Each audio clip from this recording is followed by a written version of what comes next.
ಯಾವ ಇರಾನ್ ಜೋರ್ಡಾನನ್ನು ಕೇಂದ್ರೀಕರಿಸಿಕೊಂಡು ನಿನ್ನೆ ದಾಳಿ ಮಾಡಿತ್ತು, ಆ ಮುಖಾಂತರ ಅಮೆರಿಕವನ್ನು ಒಂದು ಹಂತದಲ್ಲಿ ಟಾಂಟ್ ಮಾಡೋ ಪ್ರಯತ್ನವನ್ನು ಮಾಡಿತ್ತು.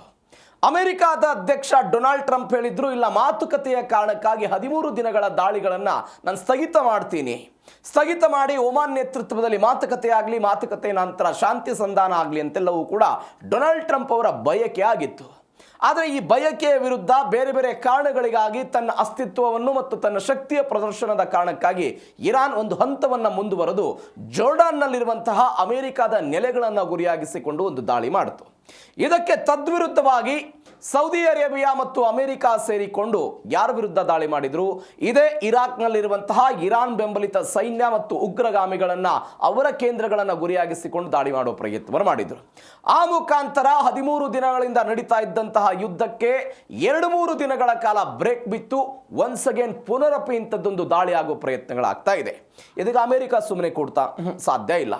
ಅಮೆರಿಕ ಒಂದು ಹೆಜ್ಜೆಯನ್ನು ಮುಂದುವರೆದು ಹೋಗಿ ನಾವು ಕೂಡ ನಮ್ಮ ಶಕ್ತಿಯನ್ನು ಪ್ರದರ್ಶನ ಮಾಡ್ತೀವಿ ಅಂತ ಹೇಳಿ ಇರಾನ್ನ ಬೇರೆ ಬೇರೆ ಆಯಕಟ್ಟಿನ ಜಾಗಗಳನ್ನು ಗುರಿಯಾಗಿಸಿಕೊಂಡು ದಾಳಿ ಮಾಡುವ ಪ್ರಯತ್ನವನ್ನು ಮಾಡಿದೆ.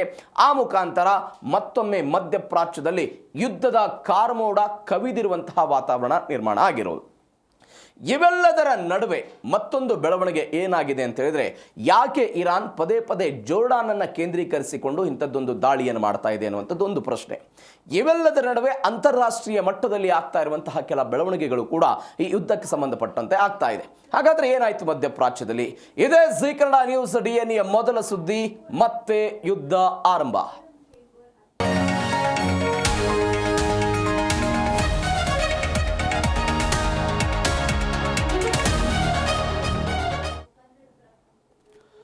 ಫೆಬ್ರವರಿ 28ನೇ ತಾರೀಕಿಗೆ ಶುರುವಾಗಿರುವಂತಹ ಈ ಯುದ್ಧದಲ್ಲಿ ಸೌದಿ ಅರೇಬಿಯಾ ಇಷ್ಟು ದಿನಗಳ ಕಾಲ ನೇರವಾದಂತಹ ಯುದ್ಧದಲ್ಲಿ ಭಾಗವಹಿಸಿರಲಿಲ್ಲ. ಇದು ನಾವು ಒಂದು ಕಡೆ ನೆನಪಿಟ್ಟುಕೊಳ್ಬೇಕಾದಂತಹ ವಿಚಾರ. ಯಾವುದೇ ಕಾರಣಕ್ಕಾಗಿಯೂ ಕೂಡ ನಿನ್ನೆ ಇರಾಕ್ನ ಮೇಲೆ ಅಮೆರಿಕ ಮತ್ತು ಸೌದಿ ಅರೇಬಿಯಾದವರು ಸೇರಿಕೊಂಡು ಜಂಟಿ ದಾಳಿ ಮಾಡುವ ಆ ಹಂತಕ್ಕೆ ಹೋಯ್ತಲ್ಲ, ಅಲ್ಲಿಯ ತನಕವೂ ಕೂಡ ಸೌದಿ ಅರೇಬಿಯಾ ನೇರವಾದಂತಹ ದಾಳಿಯನ್ನು ಈ ವಿಚಾರದಲ್ಲಿ ಮಾಡಿರಲಿಲ್ಲ. ಆದರೆ ಈ ಹಿಂದೆ ಕೆಲವೊಂದಿಷ್ಟು ಮಾತುಗಳು ಕೇಳಿ ಬಂದಿತ್ತು. ಸೌದಿ ಅರೇಬಿಯಾ ನೇರವಾಗಿ ದಾಳಿ ಮಾಡದೇ ಇದ್ರೂ ಕೂಡ ಅಮೆರಿಕಕ್ಕೆ ಬೇಕಾದಂತಹ ಯಾವೆಲ್ಲ ಸಪೋರ್ಟ್ಗಳು ಬೇಕಲ್ಲ, ಆ ಸಪೋರ್ಟ್ಗಳನ್ನು ಸೌದಿ ಅರೇಬಿಯಾ ಒಳಗಿಂದೊಳಗೆ ಮಾಡ್ತಾ ಇದೆ ಅನ್ನುವಂತಹ ದೊಡ್ಡ ಮಟ್ಟದ ಆಪಾದನೆಗಳು ಸೌದಿ ಅರೇಬಿಯಾದಿಂದ ಬಂದಿತ್ತು. ಎಲ್ಲಕ್ಕಿಂತ ಮುಂದುವರೆದ ಹೆಜ್ಜೆ ಏನು ಅಂತ ಹೇಳಿದ್ರೆ, ಅಯತಲ್ಲಾ ಅಲಿ ಖಮೇನಿ ಸೇರಿದಂತೆ ಕೆಲ ನಾಯಕರನ್ನು ಫೆಬ್ರವರಿ 28ನೇ ತಾರೀಕಿಗೆ ಹೊಡೆದು ಉಳಿಸಿದ್ವಲ್ಲ, ಆ ಹತ್ಯೆಯಲ್ಲೂ ಕೂಡ ಸೌದಿ ಅರೇಬಿಯಾ ಮತ್ತು UAE ತನ್ನ ಗೌಪ್ಯ ಮಾಹಿತಿಗಳನ್ನು, ಮಧ್ಯಪ್ರಾಚ್ಯದ ಈ ಗೌಪ್ಯ ಮಾಹಿತಿಗಳನ್ನು ಅಮೆರಿಕ ಮತ್ತು ಇಸ್ರೇಲ್ಗೆ ಕೊಟ್ಟಿದ್ರು ಎನ್ನುವಂಥ ಗಂಭೀರ ಆರೋಪವನ್ನು ಇದೇ ಇರಾನ್ನವರು ಮಾಡಿದ್ದನ್ನು ನಾವೆಲ್ಲ ನೋಡಿದ್ವಿ. ಈ ಆರೋಪ ಪ್ರತ್ಯಾರೋಪ ಇವೆಲ್ಲದರ ನಡುವೆ ಇದೀಗ ಯಮನ್ನ ಹೌತಿಗಳಿಂದ ಸೌದಿ ಅರೇಬಿಯಾದ ಬುಡಕ್ಕೆ ಬೆಂಕಿ ಬೀಳುವ ಪ್ರಯತ್ನ ಬೀಳ್ತಾ ಇದೆ. ಸೌದಿ ಅರೇಬಿಯಾದ ತೈಲದ ವಿಚಾರಕ್ಕೆ ಸಂಬಂಧಪಟ್ಟಂತೆ ಬೆಳವಣಿಗೆಗಳಾಗ್ತಾ ಇದೆ. ಹೀಗಾಗಿ ಸೌದಿ ಅರೇಬಿಯಾ ಸುಮ್ಮನೆ ಕುಳಿತುಕೊಳ್ತಾ ಸಾಧ್ಯವೇ ಇಲ್ಲ. ಆ ಸೌದಿ ಅರೇಬಿಯಾವು ಕೂಡ ನೇರವಾಗಿ ಯುದ್ಧಕ್ಕೆ ಧುಮುಕುವ ಹಂತಕ್ಕೆ ಬಂದಿದೆ. ಏನೇನಾಯಿತು ಡೀಟೇಲ್ಸ್ ನೋಡ್ತಾ ಹೋಗೋಣ. ಯುದ್ಧ ಪುನರಾರಂಭ, ಡೊನಾಲ್ಡ್ ಟ್ರಂಪ್ ಎಚ್ಚರಿಕೆ ಕೊಟ್ಟರು. ಯಾವ ಡೊನಾಲ್ಡ್ ಟ್ರಂಪ್ ಕಳೆದ ಶುಕ್ರವಾರ ಈ ಪೆಂಟಗನ್ನ ಅಧಿಕಾರಿಗಳ ಬಂದು ನೋಡಿ, ಶುಕ್ರವಾರದ ದಾಳಿಯ ಮ್ಯಾಪಿಂಗ್ ಅನ್ನು ನಿಮ್ಗೆ ಕೊಡ್ತಾ ಇದ್ದೀವಿ, ಈ ಕೇಂದ್ರಗಳನ್ನು ಗುರಿಯಾಗಿಸಿಕೊಂಡು ದಾಳಿ ಮಾಡಬೇಕು ಅಂತ ಆಲೋಚನೆ ಮಾಡಿದ್ದೀವಿ ಅಂತ ಒಂದು ಪಟ್ಟಿಯನ್ನು ಕೊಟ್ಟಿದ್ರು. ಆದರೆ ಸರಿಸುಮಾರು ಇವತ್ತಿಗೆ 6 ದಿನಗಳ ಹಿಂದೆ ಡೊನಾಲ್ಡ್ ಟ್ರಂಪ್ ಆ ವರದಿಯನ್ನು, ಆ ಮ್ಯಾಪಿಂಗ್ ಅನ್ನು ಸಂಪೂರ್ಣವಾಗಿ ತಿರಸ್ಕಾರ ಮಾಡಿದರು. ಬೇಡ ಮಾತುಕತೆ ಆಗಲಿ ಅಂತ. ಆದರೆ ಯಾವಾಗ ಜೋರ್ಡಾನ್ನಲ್ಲಿ ದಾಳಿ ಆಯಿತು, ಇದೀಗ ಒನ್ಸ್ ಅಗೇನ್ ಬೆಳವಣಿಗೆಗಳಾಯಿತು. ಜೋರ್ಡಾನ್ನಲ್ಲಿರುವಂಥ ಅಮೆರಿಕ ಸೇನಾ ನೆಲೆಗಳ ಮೇಲೆ ಇರಾನ್ ಬ್ಯಾಲಿಸ್ಟಿಕ್ ಕ್ಷಿಪಣಿಗಳನ್ನು ಉಡಾಯಿಸಿತು. ಇದೆಲ್ಲವೂ ಕೂಡ ದಾಳಿಗೆ ಕಾರಣ ಆಗಿದೆ. ಎಲ್ಲ ಕ್ಷಿಪಣಿಗಳನ್ನು ಗಾಳಿಯಲ್ಲೇ ಹೊಡೆದು ಉಳಿಸಿದ್ದೀವಿ, ಯಾವುದೇ ಹಾನಿಯಾಗಿಲ್ಲ ಅಂತೆಲ್ಲ ಹೇಳಿದ್ದಾರೆ. ದಾಳಿಯ ನಂತರ ಟ್ರಂಪ್, ನಾವು ಇರಾನ್ ಮೇಲೆ ಅತ್ಯಂತ ಪ್ರಬಲ ಮತ್ತು ಕಠಿಣ ದಾಳಿಯನ್ನು ನಡೆಸ್ತೀವಿ ಅಂತ ಯಾರು ಎಚ್ಚರಿಕೆ ಕೊಟ್ಟರು? ಡೊನಾಲ್ಡ್ ಟ್ರಂಪ್ ಅವರು ಎಚ್ಚರಿಕೆ ಕೊಡೋ ಪ್ರಯತ್ನವನ್ನು ಮಾಡಿದ್ದಾರೆ. ವಿರಾಮದ ನಡುವೆ ಆಗಿರುವಂತಹ ಬೆಳವಣಿಗೆ, ಇದಕ್ಕೆ ಸಂಬಂಧಪಟ್ಟಂತೆ ಟ್ರಂಪ್ ಮಾತನಾಡಿದರು. ಇಷ್ಟು ದಿನಗಳ ಕಾಲ ಅವ್ರ ಸರದಿ ಇತ್ತು, ಇದೀಗ ನಮ್ಮ ಸರದಿ, ನಾವು ಅತ್ಯಂತ ಕಠಿಣವಾಗೆಲ್ಲ ಹೊಡಿತೀವಿ ಅಂತ ಹೇಳಿ ಒಂದು ಹೆವಿ ವೇವ್ ದಾಳಿ ಅಂತೇಳಿ ನಾವು ಶುರು ಮಾಡ್ತಿದ್ದೀವಿ ಅಂತ ಡೊನಾಲ್ಡ್ ಟ್ರಂಪ್ ಅವರು ಹೇಳಿದ್ದಾರೆ. ಹೆವಿ ವೇವ್ ದಾಳಿಯನ್ನು ಮಾಡ್ತೀವಿ ಅಂತ. ಅಂದರೆ ಹೆವಿ ವೇವ್ ದಾಳಿ ಅನ್ನೋದಕ್ಕೊಂದು ಡೆಫಿನಿಷನ್ ಕೊಡ್ತಾರೆ ಅವರು. ಇರಾನ್ನ ಪ್ರಚೋದನೆಗೆ ಪ್ರತಿಯಾಗಿ ಅಮೆರಿಕದ ಮಿಲಿಟರಿ ಅತ್ಯಂತ ಕಡಿಮೆ ಅವಧಿಯಲ್ಲಿ ಭಾರಿ ಪ್ರಮಾಣದ ಶಸ್ತ್ರಾಸ್ತ್ರಗಳನ್ನು ಇರಾನ್ ವಿರುದ್ಧ ಪ್ರಯೋಗ ಮಾಡುವಂತಹ ದಾಳಿ ಇದು. ಇದಕ್ಕೆ ಹೆವಿ ವೇವ್ ದಾಳಿ ಅಂತ ಅಮೆರಿಕಾದವರು ಒಂದು ಹೆಸರನ್ನು ಕೊಟ್ಟರು. IRGCಯ 10 ಕೇಂದ್ರಗಳನ್ನು ಗುರಿಯಾಗಿಸಿಕೊಂಡು ಇತ್ಯಾದಿ ದಾಳಿಯನ್ನು ಮಾಡಿದ್ದಾರೆ. ಈಗ ಪ್ರಶ್ನೆ ಬರೋದು, ನಾವು ನಿನ್ನೆ ಕೂಡ ಇದ್ರ ಬಗ್ಗೆ ಚರ್ಚೆ ಮಾಡಿದ್ವಿ, ಸ್ವಲ್ಪ ಮುಂದಕ್ಕೆ ಹೋಗೋಣ. ಯಾಕೆ ಇರಾನ್ ಜೋರ್ಡಾನ್ನ ಕೇಂದ್ರಗಳನ್ನು ಈ ಮಧ್ಯಸ್ಥಿಕೆ ಇದ್ದಾಗಲೂ ಕೂಡ ಕೇಂದ್ರೀಕರಿಸಿತು? ಈ ಪ್ರಶ್ನೆಗೆ ನಾವು ಉತ್ತರ ತೆಗೆದುಕೊಳ್ಬೇಕು. ಯಾಕಂದ್ರೆ ಇಷ್ಟು ದಿನಗಳ ಕಾಲ Saudi Arabia, UAE, Bahrain, Kuwait ಈ ಭಾಗಗಳನ್ನು ಗುರಿಯಾಗಿಸಿಕೊಳ್ತಾ ಇತ್ತು. ಇದೀಗ ಅದರ ಮುಂದುವರೆದ ಭಾಗವಾಗಿ ಜೋರ್ಡಾನ್ನಲ್ಲಿ ಇದೆಲ್ಲವೂ ಕೂಡ ಬೆಳವಣಿಗೆ ಆಗಿದೆ. ನೋಡಿ, ಇರಾನ್ ಮತ್ತು ಇರಾಕ್ ನಡುವೆ ಯುದ್ಧ ಆದಂತಹ ಸಮಯದಲ್ಲಿ 80ರ ದಶಕದಲ್ಲಿ ಈ ಜೋರ್ಡಾನ್ ಯಾರ ಪರವಾಗಿತ್ತು ಅಂತ ಹೇಳಿದ್ರೆ ಇರಾಕ್ನ ಪರವಾಗಿ ಕೆಲಸ ಮಾಡಿತು. ಅಲ್ಲಿಂದ ಹುಟ್ಟಿಕೊಂಡಂತಹ ಜೋರ್ಡಾನ್ ಮತ್ತು ಇರಾನ್ನ ದ್ವೇಷ 1996ರಲ್ಲಿ ಅಮೆರಿಕ ಒಂದು ಬೆಳವಣಿಗೆಯನ್ನು ಮಾಡುತ್ತೆ. ಅಮೆರಿಕ ನ್ಯಾಟೋ ಪಡೆಗಳಲ್ಲಿ ಇದೆ, ನ್ಯಾಟೋದ ಮಿತ್ರ ರಾಷ್ಟ್ರಗಳ ಜೊತೆಗೆ ತನ್ನ ಪಡೆಯನ್ನು ಹೊಂದಿರುವಂಥದ್ದು. ಆದರೆ 1996ರಲ್ಲಿ ಅಮೆರಿಕ ಏನು ಮಾಡಿಬಿಡುತ್ತೆ ಅಂತ ಹೇಳಿದರೆ, ನ್ಯಾಟೋ ಹೊರತಾದಂತಹ ಪ್ರಮುಖ ನಾನ್ ನ್ಯಾಟೋ ದೇಶ ಅಂತ ಈ ಜೋರ್ಡಾನ್ಗೆ ಒಂದು ಮಾನ್ಯತೆ ಕೊಡೋ ಪ್ರಯತ್ನವನ್ನು ಯಾರು ಮಾಡಿದ್ರು? ಅಮೆರಿಕಾದವರು ಮಾಡಿದ್ರು. ಯಾವಾಗ ಜೋರ್ಡಾನ್ ಮತ್ತು ಅಮೆರಿಕಾದ ನಡುವೆ ನಾನ್ ನ್ಯಾಟೋ ಮಿತ್ರತ್ವ ಶುರುವಾಯಿತಲ್ಲ, ಅದು ಇರಾನ್ನ ಬುಡಕ್ಕೆ ತಂದಿಡ್ತು. ಹೀಗಾಗಿ ಇರಾನ್ ಅವತ್ತು ಅದನ್ನು ದೊಡ್ಡ ಮಟ್ಟದ ದ್ವೇಷ ಮಾಡೋದಕ್ಕೆ ಶುರುವಾಯಿತು. ಅಮೆರಿಕ ಮತ್ತು ಜೋರ್ಡಾನ್ ನಡುವೆ ಈ ಬೆಳವಣಿಗೆ ಆದ ನಂತರ ಒಂದು ಬೆಳವಣಿಗೆ ಆಗುತ್ತಲೇ ಮುಅತ್ತಾಕ್, ಸಾಲ್ತಿ ಮತ್ತು ಟಬಲ್ 22 ಎಲ್ಲ ನೆಲೆಗಳನ್ನು ಅಮೆರಿಕ ಜೋರ್ಡಾನ್ನಲ್ಲಿ ನಿರ್ಮಾಣ ಮಾಡಿತು. ಅವುಗಳನ್ನು ಹೊರ ಹಾಕಬೇಕು ಅನ್ನೋದು ಯಾರ ಬಯಕೆ ಇದೆ? ಇರಾನ್ನದ್ದೊಂದು ಬಯಕೆ ಆಗಿದೆ. ಇದು ಒಂದು ಭಾಗ. ಎರಡನೇ ಭಾಗ, ಇರಾನ್ ತನ್ನ ಪ್ರಭಾವವನ್ನು ಬೆಳೆಸಿಕೊಳ್ಳೋದಕ್ಕೆ ಇರಾಕ್, ಸಿರಿಯಾ ಮತ್ತು ಲೆಬನಾನ್ನ ಮುಖಾಂತರ ತನ್ನ ವಿಸ್ತರಣೆಯನ್ನು ಮಾಡಿಕೊಳ್ತಾ ಹೋಗ್ತಾ ಇದೆ ಅನ್ನೋದನ್ನು ನಾವು ಅನೇಕ ಬಾರಿ ಚರ್ಚೆ ಮಾಡಿದ್ದೀವಿ. ತನ್ನ ರೆಸಿಸ್ಟೆನ್ಸ್ ಆಫ್ ಎಕ್ಸಿಸ್ಟ್ನ ಮುಖಾಂತರ ತನ್ನ ಪಡೆಯನ್ನು ವಿಸ್ತರಣೆ ಮಾಡ್ಕೊಂಡು ಹೋಗ್ತಾ ಇದೆ. ಇದಕ್ಕೆ ಅವ್ರು ಏನಂತ ಹೆಸರು ಕೊಟ್ಟಿದ್ದಾರೆ ಅಂತ ಹೇಳಿದ್ರೆ ಶಿಯಾ ಕ್ರೆಸೆಂಟ್ ಅಂತ ಕರೀತಾರೆ ಅದನ್ನು. ಎಲ್ಲೆಲ್ಲಿ? ಲಿಬಿಯಾ, ಲೆಬನಾನ್ನಲ್ಲಿ, ಸಿರಿಯಾದಲ್ಲಿ, ಇರಾಕ್ನಲ್ಲಿ ತನ್ನ ಪ್ರಾಬಲ್ಯವನ್ನು ಹೆಚ್ಚಳ ಮಾಡ್ಕೊಳ್ತಾ ಹೋಗೋದು. ಯಾವುದಕ್ಕೆ? ಶಿಯಾ ಕ್ರೆಸೆಂಟ್ನ ಮುಖಾಂತರ. ಈ ಶಿಯಾ ಕ್ರೆಸೆಂಟ್ ಹೆಂಗೆ ವಿಸ್ತರಣೆ ಆಗ್ತಾ ಹೋಗುತ್ತೆ, ಅದು ಜೋರ್ಡಾನ್ನ ಗಡಿಗೆ ಧಕ್ಕೆಯನ್ನು ತಂದಿಡುತ್ತೆ. ಯಾಕೆ ಜೋರ್ಡಾನ್ನ ಗಡಿಗೆ? ಇದು ಹೆಂಗೆ ತನ್ನ ಶಿಯಾ ಕ್ರೆಸೆಂಟನ್ನು ವಿಸ್ತರಣೆ ಮಾಡ್ಕೊಳ್ತಾ ಹೋಗುತ್ತೆ. ನಾನು ಅವಾಗಲೇ ಹೇಳಿದ್ನಲ್ಲ, ಅವರ ಪಡೆಗಳೇನಿದೆ ಪ್ರಾಕ್ಸಿ ಯುದ್ಧದ ಮುಖಾಂತರ, ಅದು ಹೆಜ್ಬುಲ್ಲಾ, ಹಮಾಸ್ನವರು, ಹೌತಿಗಳು ಇವರೇನಿದ್ದಾರೆ, ಅವರು ಆಕ್ಟಿವ್ ಆಗಿ ಅವರು ಜೋರ್ಡಾನ್ನ ಒಟ್ಟಾರೆ ಗಡಿ ಪ್ರದೇಶಕ್ಕೆ ಧಕ್ಕೆಯನ್ನು ಮಾಡ್ತಾರೆ ಅಂತ. ಈ ಕಾರಣಕ್ಕಾಗಿ ಜೋರ್ಡಾನ್ ಏನು ಮಾಡ್ತು? 1994ರಲ್ಲಿ ಯಾವ ಇಸ್ರೇಲ್ನ ಅಸ್ತಿತ್ವವನ್ನು ಇರಾನ್ ವಿರೋಧ ಮಾಡ್ತಾ ಇತ್ತೋ ಆ ಇಸ್ರೇಲ್ನ ಜೊತೆಗೆ ಜೋರ್ಡಾನ್ ಒಂದು ಹಂತಕ್ಕೆ ಮುಂದೆ ಹೋಗಿ ಶಾಂತಿ ಒಪ್ಪಂದವನ್ನು ಮಾಡಿಕೊಂಡಿದ್ದ ಉದಾಹರಣೆ ಇದೆ. ಈ ಶಾಂತಿ ಒಪ್ಪಂದವನ್ನು ಮಾಡಿಕೊಂಡಿದ್ದು ಅಮೆರಿಕಾದ ಪ್ರಮುಖ ನಾನ್ ನ್ಯಾಟೋ ಮಿತ್ರ ದೇಶವಾಗಿ ಜೋರ್ಡಾನ್ ಹೊರಹೊಮ್ಮಿದ್ದು ಎಲ್ಲವೂ ಕೂಡ ಇರಾನ್ನ ಕೆಂಗಣ್ಣಿಗೆ ಗುರಿಯಾಯಿತು. ಇದೇ ಸಿಕ್ಕಿದ್ದೇ ಚಾನ್ಸು ಅಂತ ಇದೀಗ ಜೋರ್ಡಾನ್ ಮೇಲೆ ದಾಳಿ ಮಾಡುವ ಪ್ರಯತ್ನವನ್ನು ಮಾಡಿದ್ದಾರೆ. ಇವೆಲ್ಲದರ ಭಾಗವಾಗಿ ಒಂದು 4 ಜನ ಮೃತಪಟ್ಟಿದ್ದಾರೆ ಅಂತ ಇರಾನ್ನ ಹಂಶಹಾರಿ ಎನ್ನುವಂಥ ಒಂದು ಪತ್ರಿಕೆ ವರದಿಯನ್ನು ಮಾಡಿದೆ. ಇದು ಈಗಾಗಿರುವಂಥ ಬೆಳವಣಿಗೆ. ಇವೆಲ್ಲದರ ನಡುವೆ ದಕ್ಷಿಣ ಇರಾನ್ ಮೇಲೆ ಸರಣಿ ಸ್ಫೋಟಗಳಾಗಿರುವಂಥ ಘಟನೆಗಳಿದೆ. ದಕ್ಷಿಣ ಇರಾನ್ನಲ್ಲಿ ಯಾರು ದಾಳಿ ಮಾಡಿರೋದು? ಇದೇ ಅಮೆರಿಕ ದಾಳಿ ಮಾಡಿರುವಂಥ ಬೆಳವಣಿಗೆ. ಹಾರ್ಮುಜ್ ಜಲಸಂಧಿಯಲ್ಲಿನ ವೆಸ್ಟ್ ದ್ವೀಪದಲ್ಲಿ 3 ಬಾರಿ ಸ್ಫೋಟ ಆಯಿತು. ವಸತಿ ಪ್ರದೇಶಕ್ಕೆಲ್ಲ ಕ್ಷಿಪಣಿಗಳು ಬಿದ್ದಿದೆ. ಈ ಕೇಶ್ಮ್ ದ್ವೀಪ ಎನ್ನುವಂಥದ್ದನ್ನು ಆಯಕಟ್ಟಿನ ಜಾಗ ಇದು. ಯಾರ್ಯಾವ ಹಡಗುಗಳು ಎಲ್ಲೆಲ್ಲಿ ಹೋಗುತ್ತೆ, ಏನು ಎತ್ತ ಎಲ್ಲವನ್ನೂ ಕೂಡ ಮಾನಿಟರ್ ಮಾಡುವಂತಹ ಪ್ರದೇಶ. ಆ ಪ್ರದೇಶವನ್ನು ಗುರಿಯಾಗಿಸಿಕೊಂಡು ಅಮೆರಿಕ ಇದೇ ಮೊದಲ ಬಾರಿ ಅಂತಲ್ಲ, ಈ ಹಿಂದೆಯೂ ಕೂಡ ಅದನ್ನು ದಾಳಿ ಮಾಡೋ ಪ್ರಯತ್ನವನ್ನು ಮಾಡಿದ್ರು. ಇದೀಗ ಒನ್ಸ್ ಅಗೇನ್ ದಾಳಿ ಆಗಿದೆ. 4 ಪ್ರಮುಖ ಮೂಲ ಸೌಕರ್ಯಗಳನ್ನು ಧ್ವಂಸ ಮಾಡಿದ್ದೀವಿ ಅಂತ ಅಮೆರಿಕಾದವರು ಹೇಳ್ಕೊಂಡಿದ್ದಾರೆ. ಅದು ಮಿಲಿಟರಿ ಕಮಾಂಡ್ನ ಕೇಂದ್ರಗಳು, ಅಂದರೆ ಇರಾನ್ ಸೇನೆಯ ಪ್ರಮುಖ ನಿಯಂತ್ರಣ ನಿರ್ಧಾರ ತೆಗೆದುಕೊಳ್ಳುವಂಥ ಕಚೇರಿಗಳು, ಕ್ಷಿಪಣಿ ಮತ್ತು ಡ್ರೋನ್ ಉತ್ಪಾದನೆ ನೆಲೆಗಳು, ಎಲ್ಲೆಲ್ಲಿ ಕ್ಷಿಪಣಿಗಳನ್ನು ಉತ್ಪಾದನೆ ಮಾಡ್ತಾ ಇತ್ತು, ಬ್ಯಾಲಿಸ್ಟಿಕ್ ಕ್ಷಿಪಣಿಗಳನ್ನು ಸಂಗ್ರಹ ಮಾಡಿಡ್ಲಾಗ್ತಾ ಇತ್ತು, ಯಾವ ಕಾಮಿಕ್ರೇಜ್ ಡ್ರೋನ್ಗಳನ್ನು ಅಮೆರಿಕಾದ ವಿರುದ್ಧ ಬಳಕೆ ಮಾಡುವಂಥ ಕೇಂದ್ರಗಳಿತ್ತು ಅವುಗಳನ್ನು ಗುರಿಯಾಗಿಸಿಕೊಂಡಿದ್ದಾರೆ. ಕರಾವಳಿ ಕಣ್ಗಾವಲು ಕೇಂದ್ರಗಳು, ಅಂದರೆ ಹಾರ್ಮುಜ್ ಜಲಸಂಧಿಯಲ್ಲಿರುವಂತಹ ಕರಾವಳಿ ರಕ್ಷಣಾ ವ್ಯವಸ್ಥೆಗಳೇನಿದೆ, ಅದು ಕ್ವೇಶ್ಮ್ ದ್ವೀಪ ಆಗಿರ್ಬೋದು, ಬಂದರ್ ಅಬ್ಬಾಸ್ ಆಗಿರ್ಬೋದು, ಇವುಗಳನ್ನೆಲ್ಲ ಗುರಿಯಾಗಿಸಿಕೊಂಡು ದಾಳಿ ಮಾಡುವ ಪ್ರಯತ್ನ ಆಗಿದೆ.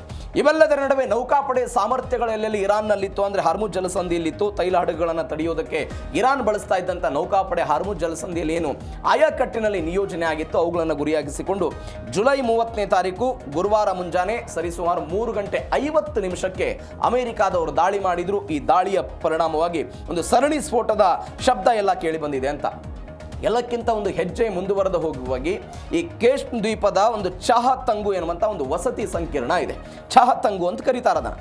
ಆ ವಸತಿ ಸಂಕೀರ್ಣದ ಮೇಲೆ ಒಂದು ಕ್ಷಿಪಣಿ ಬಿತ್ತು, ಒಂದು ಭೀಕರವಾದಂಥ ಸ್ಫೋಟ ಆಗಿದೆ. ಮನೆಯಲ್ಲಿದ್ದವರು ಸಂಪೂರ್ಣವಾಗಿ ಧ್ವಂಸ ಆಗಿದೆ ಅಂತೆ. 2 ವರ್ಷದ ಮಗು ಸೇರಿದಂತೆ ತಂದೆ ಮತ್ತು ತಾಯಿ ಎಲ್ಲ ಸ್ಥಳದಲ್ಲೇ ಮೃತಪಟ್ಟಿದ್ದಾರೆ. ಕೆಲವೊಂದಿಷ್ಟು ಜನ ಆ ಕಟ್ಟಡದ ಅವಶೇಷಗಳಲ್ಲೆಲ್ಲ ಸಿಕ್ಕಾಕೊಂಡಿದ್ದಾರೆ. ಅವರನ್ನ ಆಸ್ಪತ್ರೆಗೆಲ್ಲ ದಾಖಲು ಮಾಡಲಾಗಿದೆ ಅಂತ ಸುದ್ದಿಗಳು ಬಂದಿದೆ. ಇವೆಲ್ಲದರ ಜೊತೆಗೆ ಕೆಲವೊಂದಿಷ್ಟು ಪ್ರದೇಶ, ಅದು ಕಿಶ್ಮ್ ದ್ವೀಪದ ವಿದ್ಯುತ್ ಸ್ಥಾವರದ ಸಮೀಪದ ಒಂದು ಆಕ್ಷೇಪಣೆಗಳು, ಅಂದರೆ ಒಂದು ಕೇಂದ್ರಗಳು, ಆ ಕೇಂದ್ರಗಳನ್ನು ಗುರಿಯಾಗಿಸಿಕೊಂಡು ಅಮೆರಿಕಾದವರು ಇದೀಗ ದಾಳಿ ಮಾಡಿದ್ದಾರೆ ಅಂತ. ಅಂದರೆ ಅಮೆರಿಕದ ಉದ್ದೇಶ ಏನಾಗಿತ್ತು ಅಂತ ಹೇಳಿದ್ರೆ, ನಾವು ಪ್ರತಿ ಏಟನ್ನು ಕೊಟ್ಟಾಗ ಇರಾನ್ನ ಈ ಮೂಲಭೂತ ಸೌಕರ್ಯಗಳಿಗೆ ನಾವು ಏಟ್ ಕೊಡಬೇಕು ಅನ್ನುವಂಥ ಆಲೋಚನೆ ಭಾಗವಾಗಿ ಅವರು ನಿರ್ಧಾರ ಮಾಡಿದ್ರು. ಆ ಭಾಗವಾಗಿ ಇದೀಗ ಮತ್ತೊಂದು ಹಂತದಲ್ಲಿ ಮೂಲ ಸೌಕರ್ಯಗಳ ಮೇಲೆ ದಾಳಿಯಾಗಿದ್ದ ನೋಡ್ತಾ ಇದ್ದೀವಿ. ಇವೆಲ್ಲದರ ನಡುವೆ ಇರಾಕ್ ಮೇಲೆ ಜಂಟಿ ಏರ್ ಸ್ಟ್ರೈಕ್ ಆಗಿರೋ ಘಟನೆ. ನಾನು ಆವಾಗಲೇ ಹೇಳಿದೆ, ಮೊಟ್ಟ ಮೊದಲ ಬಾರಿಗೆ ಸೌದಿ ಅರೇಬಿಯಾ ಈ ಯುದ್ಧದಲ್ಲಿ ನೇರವಾಗಿ ಭಾಗವಹಿಸ್ತಾ ಇದೆ. ಬಿಕಾಸ್ ಅದರ ಬುಡಕ್ಕೆ ಬಂದಿರುವಂತಹ ಬೆಳವಣಿಗೆ ಯಾಕೆ ಅನ್ನೋದಕ್ಕೆ ಬೇರೆ ಬೇರೆ ಕಾರಣಗಳಿದೆ. ಈ ಸಂಘರ್ಷದ ನಡುವೆ USA ಮತ್ತು ಸೌದಿ ಅರೇಬಿಯಾದವರು ಸೇರಿಕೊಂಡು ಜಂಟಿ ಕಾರ್ಯಾಚರಣೆ ಮಾಡಿದ್ದಾರೆ. ಪಾಪ್ಯುಲರ್ ಮೊಬಿಲೈಸೇಷನ್ ಫೋರ್ಸಸ್ ನೆಲೆಗಳೇ ಈಗ ಗುರಿಯಾಗಿರೋದು. ನಾ ಇದ್ರ ಬಗ್ಗೆ ನಿನ್ನೆ ಸವಿಸ್ತಾರವಾಗಿ ಹೇಳಿದೆ. 1979 ನಂತರ ಹೇಗೆ ಶಿಯಾ ಪ್ರಾಬಲ್ಯದ ಸಂಘಟನೆಗಳಿಗೆ ಇರಾಕ್ನಲ್ಲಿ ಇರಾನ್ನವರು ಅವಕಾಶವನ್ನು ಕೊಡ್ತಾ ಬಂದರು. ಅದಾದ ನಂತರ 2 ವರ್ಷಗಳ ಹಿಂದಷ್ಟೇ ಈ PMF ಎನ್ನುವಂತಹ ಒಂದು ಸಂಘಟನೆಯನ್ನ ಇರಾಕ್ ತನ್ನ ಅಧಿಕೃತ ಸೈನ್ಯ ಅಂತ ಕಾನೂನು ಅನುಮೋದನೆ ಕೊಟ್ಟಿದ್ದು. ಆ ಸೈನ್ಯದ ವಿರುದ್ಧ ಇದೀಗ ಸೌದಿ ಅರೇಬಿಯಾ ಮತ್ತು ಅಮೆರಿಕಾದವರು ಹೊಡೆದಿದ್ದನ್ನೆಲ್ಲವನ್ನು ಕೂಡ ನೋಡ್ತಾ ಇದ್ದೀವಿ. ಇದು ಒಂದು ಬೆಳವಣಿಗೆ. ಇರಾನ್ ಬೆಂಬಲಿತ ಉಗ್ರಗಾಮಿಗಳು ಸೌದಿ ಅರೇಬಿಯಾದ ತೈಲ ಸಂಸ್ಕರಣಾ ಘಟಕಗಳನ್ನು ಗುರಿಯಾಗಿಸಿಕೊಂಡು 30ಕ್ಕೂ ಹೆಚ್ಚು ಡ್ರೋನ್ ದಾಳಿ ಮಾಡಿದ್ರು. ಇದಕ್ಕೆ ಸೌದಿ ಅರೇಬಿಯಾದವರು ಪ್ರತಿಕಾರವನ್ನು ಕೊಟ್ಟು ಇದಕ್ಕೆಲ್ಲವನ್ನು ಕೂಡ ದಾಳಿ ಮಾಡಿದ್ದಾರೆ. 7 ಪ್ರಾಂತ್ಯಗಳಲ್ಲಿ ಇಂಥದ್ದೊಂದು ದಾಳಿ ಆಗಿದೆ ಅಂತೆಲ್ಲ ಹೇಳ್ತಿದ್ದಾರೆ. ಅದು 2016ರಲ್ಲಿ ಇರಾಕ್ ಸಂಸತ್ತು ಏನು ಕಾನೂನು ಜಾರಿಗೊಳಿಸಿ PMF ಅನ್ನ ಒಂದು ಅಕ್ರಮ ಸಶಸ್ತ್ರ ಗುಂಪಲ್ಲ, ಅದು ಅಧಿಕೃತ ಸೈನ್ಯ ಅಂತೆಲ್ಲ ಮಾಡಿಕೊಂಡ್ರು. ಆ ಅಧಿಕೃತ ಸೈನ್ಯದ ವಿರುದ್ಧವೇ ಇವತ್ತು ಅಮೆರಿಕ ಮತ್ತು ಸೌದಿ ಅರೇಬಿಯಾದವರು ಇದನ್ನೆಲ್ಲ ಮಾಡಿದ್ದಾರೆ. ನೋಡಿ, 2026 ಅಂದರೆ ಜುಲೈ 30 ಇವತ್ತು ಇರಾಕ್ನ ಪ್ರಧಾನಿ ಅಲಿ ಅಲ್ ಜೈದಿ ಇವರು ಪ್ರಧಾನಿಯಾದ ನಂತರ ಮೊಟ್ಟ ಮೊದಲ ಬಾರಿಗೆ ರಾಜತಾಂತ್ರಿಕವಾಗಿ ಸೌದಿ ಅರೇಬಿಯಾದ ಪ್ರವಾಸವನ್ನು ಇವತ್ತು ಕೈಗೊಳ್ಳಬೇಕಾಗಿತ್ತು. ಟರ್ಕಿಗೆ ಹೋಗಿ ಬಂದರು, ಅಮೆರಿಕಕ್ಕೆ ಹೋಗಿ ಬಂದರು, ಬೇರೆ ಬೇರೆ ದೇಶ ಪ್ರವಾಸ ಆಯಿತು. ಆದರೆ ಸೌದಿ ಅರೇಬಿಯಾದ ಪ್ರವಾಸಕ್ಕೆ ಇವತ್ತು ಹೋಗಬೇಕಾಗಿತ್ತು. ಆದರೆ ಯಾವಾಗ ಸೌದಿ ಅರೇಬಿಯಾ ನಿನ್ನೆಯಿಂದ ಅಮೆರಿಕದ ಜೊತೆಗೆ ಸೇರಿಕೊಂಡು ಇರಾಕ್ನ ವಿರುದ್ಧ ದಾಳಿ ಮಾಡ್ತಾ ಇದೆಯಲ್ಲ, ಹೀಗಾಗಿ ಸೌದಿ ಅರೇಬಿಯಾದ ಪ್ರವಾಸವನ್ನು ಅವರು ಮೊಟಕುಗೊಳಿಸಿದ್ದಾರೆ. ಇವೆಲ್ಲದರ ನಡುವೆ ಸೌದಿ ಅರೇಬಿಯಾ ತನ್ನ ಚಾರ್ಟರ್ 51ನೇ ವಿಧಿಯನ್ನು ಸಮರ್ಥನೆ ಮಾಡಿಕೊಳ್ಳೋ ಪ್ರಯತ್ನವನ್ನು ಮಾಡಿದೆ. ಏನಿದು 51ನೇ ವಿಧಿ ಅಂತ ಹೇಳಿದ್ರೆ, ಒಂದು ಸಾರ್ವಭೌಮದ ದೇಶದ ಮೇಲೆ ಸಶಸ್ತ್ರ ದಾಳಿ ನಡೆದಂತಹ ಸಮಯದಲ್ಲಿ ಆ ದೇಶ ತನ್ನನ್ನು ತಾನು ರಕ್ಷಣೆ ಮಾಡಿಕೊಳ್ಳುವುದಕ್ಕೆ ಪ್ರತಿ ದಾಳಿಯನ್ನು ನಡೆಸಬಹುದಾದಂತಹ ಒಂದು ವಿಧೇಯಕ ಇದು. ಇದನ್ನು ಅವರು ಹೇಳ್ತಾ ಇದ್ದಾರೆ.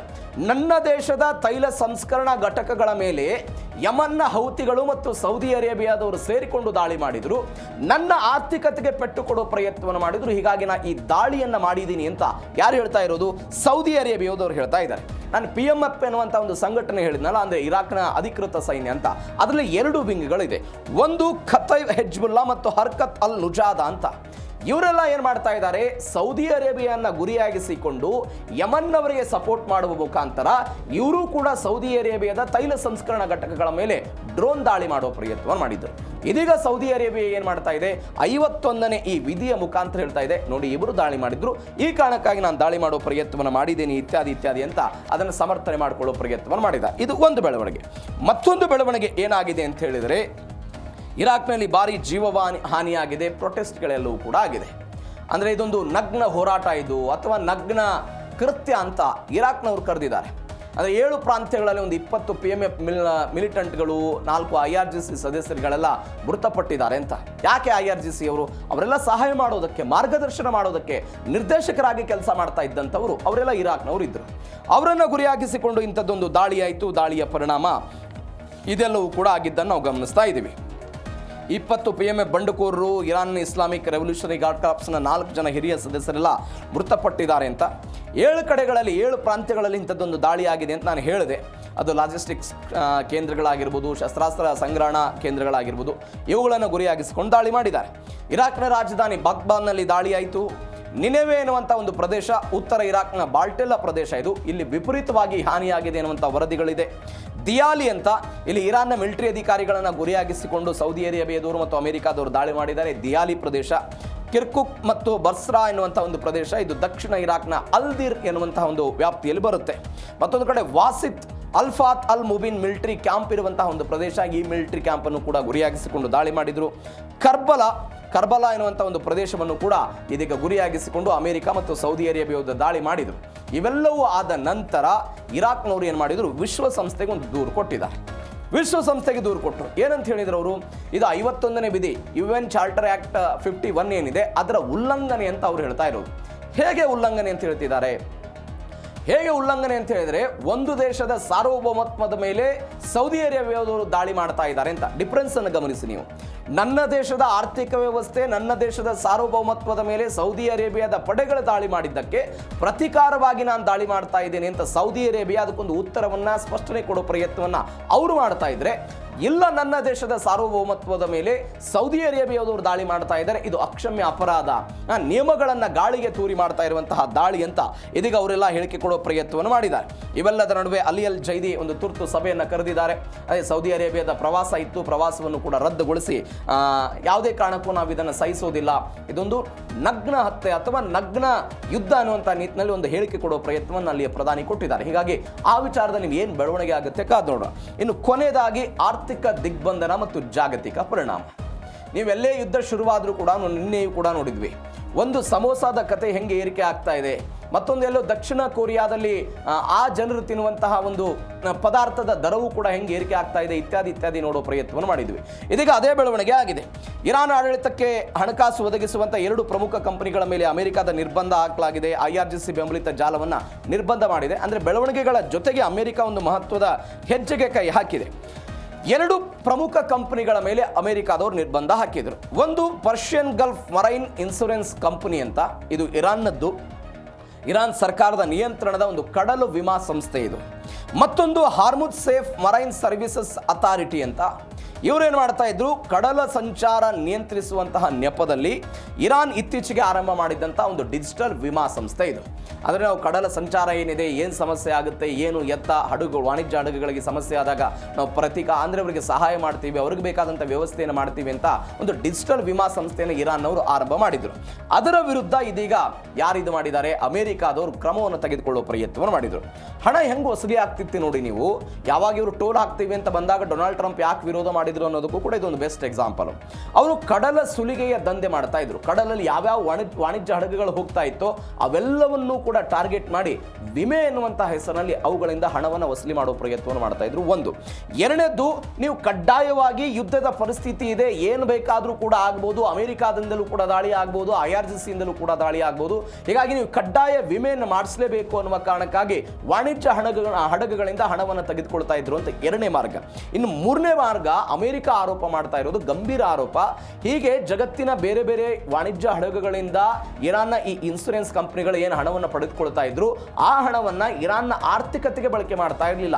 ಅದರ ಬದಲಾಗಿ ಇಸ್ರೇಲ್ ವಿರುದ್ಧ ಹೋರಾಡ್ತಾ ಇದ್ದಂಥ ಹೆಜ್ಬುಲ್ಲಾದವರಿಗೆ ಕೊಡ್ತಿದ್ರು, ಸೌದಿ ಅರೇಬಿಯಾದ ವಿರುದ್ಧ ಹೋರಾಟ ಮಾಡ್ತಾ ಇರುವಂತಹ ಹೌತಿಗಳಿಗೆ ಕೊಡ್ತಾ ಇದ್ರು, ಮತ್ತೊಂದು ಪ್ರಾಕ್ಸಿ ಸಂಘಟನೆಗಳನ್ನು ಇರಾನ್ ಏನು ಕಟ್ಟಿಕೊಂಡಿದೆ ಅವುಗಳಿಗೆ ಭಯೋತ್ಪಾದನೆಯ ಕಾರಣಕ್ಕಾಗಿ ಹಣವನ್ನು ಕೊಡ್ತಾ ಇದ್ರು ಅಂತ ಅಮೆರಿಕಾದವರು ಹೇಳಿ ಇದೀಗ ಅವುಗಳ ಮೇಲೆ ನಿಷೇಧ ಇರೋ ಪ್ರಯತ್ನವನ್ನು ಮಾಡಿದ್ದಾರೆ. ಮತ್ತೊಂದು ಹೆಜ್ಜೆ ಮುಂದುವರೆದು ಹೋಗಿ ಈ ಕಂಪನಿಗಳು ಹೆಂಗೆ ಕೆಲಸ ಮಾಡ್ತಿತ್ತು ಅಂತ ಹೇಳಿದ್ರೆ, ನಾವು ಯಾವುದೇ ಕಾರಣಕ್ಕೂ ಅಮೆರಿಕಾದ ಕೈಗೆ ಸಿಗಬಾರ್ದು, ಡಾಲರ್ ಮುಖಾಂತರ ರೂಪಾಯಿಗಳಲ್ಲಿ ನಾವು ಯಾವುದೇ ಕಾರಣಕ್ಕೂ ವಿಮೆಯನ್ನು ಕಟ್ಟಿಸಿಕೊಳ್ಳಬಾರದು ಅಂತ ಕ್ರಿಪ್ಟೋ ಕರೆನ್ಸಿ ಮತ್ತು ಬಿಟ್ ಕಾಯಿನ್ಗಳ ಮುಖಾಂತರ ಅವರು ಹಣವನ್ನು ವಸೂಲಿ ಮಾಡ್ತಾ ಇದ್ರು ಎನ್ನುವಂಥ ಆರೋಪವನ್ನು ಅಮೆರಿಕಾದವರು ಮಾಡಿ ಇದೀಗ ಇವುಗಳಿಗೆ ನಿಷೇಧ ಹೇರುವ ಪ್ರಯತ್ನವನ್ನು ಮಾಡಿದ್ದಾರೆ. ಆರ್ಥಿಕ ದಿಗ್ಬಂಧನವನ್ನು ಈ 2 ಇರಾನ್ನ ಕಂಪನಿಗಳಿಗೆ ಕೊಟ್ಟಿದ್ದಾರೆ. ಇದರರ್ಥ ತೈಲ ಮಾರಾಟ ಮಾಡಬಾರದು ಅನ್ನುವಂಥದ್ದು ಒಂದು. ಎರಡನೇದ್ದು, ಹಾರ್ಮುಜ್ ಜಲಸಂಧಿಯ ನಿಯಂತ್ರಣದ ಬಗ್ಗೆ ಅಮೆರಿಕ ಮತ್ತು ಇರಾನ್ ನಡುವೆ ಆಗ್ತಾ ಇದ್ದಂತಹ ಗೊಂದಲಗಳು, ಟೋಲ್ ವಿಚಾರದಲ್ಲಿ ಆಗ್ತಾ ಇರುವಂತಹ ಬೆಳವಣಿಗೆ, ಹಣ ವಸೂಲಿ ಆಗ್ತಾ ಇದೆ, ಹಣ ಲೂಟಿ ಮಾಡುವ ಪ್ರಯತ್ನ ಮಾಡ್ತಾ ಇದ್ದಾರೆ ಅಂತ ಟ್ರಂಪ್ ಅವರೆಲ್ಲ ಹೇಳಿದ್ರು. ಅದಕ್ಕೆ ಪೂರಕವಾಗಿ ಬೆಳವಣಿಗೆಗಳಾಗಿತ್ತು. ಇದೀಗ ಅದರ ಮೇಲೆ ಆರ್ಥಿಕ ದಿಗ್ಬಂಧನವನ್ನು ಹೇರಿದ್ದಾರೆ.